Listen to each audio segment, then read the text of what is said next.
जय श्री श्याम, राधे राधे। कैसे हैं आप सभी लोग। हम पहुंच गए हैं अभी शाहपुरा। अब यहाँ से हम पहुंचेंगे रिंगस को। तो अभी हम यहाँ पे रुके हुए हैं और अभी हम थोड़ी चाय पीते हैं क्योंकि काफ़ी देर हो गई घर से निकले हुए। तो अभी हस्बैंड जी गए हैं अभी मेरी चाय लेने के लिए। तो दिखाते हैं आपको। वो देखो, वो चाय के लिए खड़े हुए हैं और ये बच्चे हैं मेरे दोनों जो सो रहे थे। देखो देखो इनका मुंह देखो।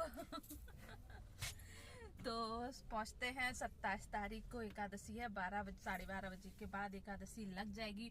उसी के बाद हम सुबह के टाइम पे दर्शन करेंगे। तो जय श्री श्याम, आइए और मिलिए खाटू धाम में। जय श्री श्याम।